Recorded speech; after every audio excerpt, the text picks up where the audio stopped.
কি নেব? বাবা তো আমাকে বলেছে আমি বীরুর বাড়ি যেতে পারি, আমার সাথে বীরুর বিয়ে হবে। আর এই শর্তেই তো দাদা ভাইয়ের সাথে নাকি শ্রীধার বিয়ে হচ্ছে। আচ্ছা, সবকিছু জেনে গেছো? তোমার বাবা তোমাকে ইন ডিটেইল সবকিছু বলেছে? আশ্চর্য, বাবার কি কাণ্ডজ্ঞান সব চলে গেছে নাকি? দিদি ভাই, বাবার সম্পর্কে ঠিকভাবে কথা বল, আমাদের বাবা হয়। অন্তত গিনি বউর সাথে পাল্লা দিয়ে বাবাকে অসম্মান করিস না। ঠিকই। কি বললি তুই? তোমার তুমি তুমি এত বড় একটা কথা বললে? যত বড় মুখ নয় তত বড় কথা তোর মুখ আমি মেরে ভেঙে দেবো। গিনি বউ থাক। তোকে এই মেহেন্দি কে পড়িয়েছে? মুরগি বেচে ওই মহিলা? চাওয়ালার বউ? চাওয়ালা বলিস না দিদি ভাই, ভদ্রভাবে কথা বল। উনি আমার শ্বশুর মশাই হন।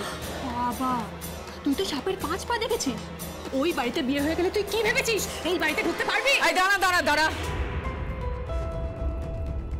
আগে বিয়েটা হোক, তারপর তো।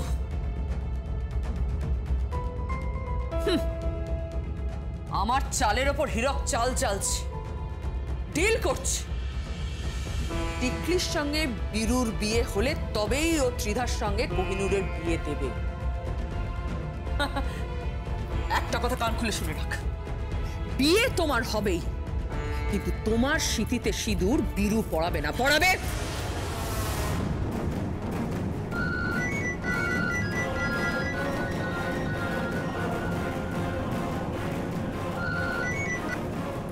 হ্যালো, কি গিরি রায়, আপনার বাড়ির ছেলের নাকি আবার বিয়ে দিচ্ছেন?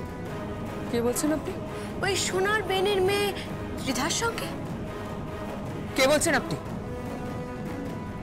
এদিকে তো আপনার বাড়ির মেয়ে বাইরে থেকে মেহেন্দি করে আসছে।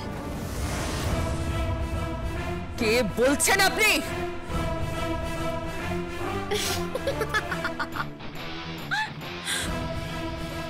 আমি এমন একজন কেউ যে আপনার গলার কাটা, আবার চোখেরও কাটা।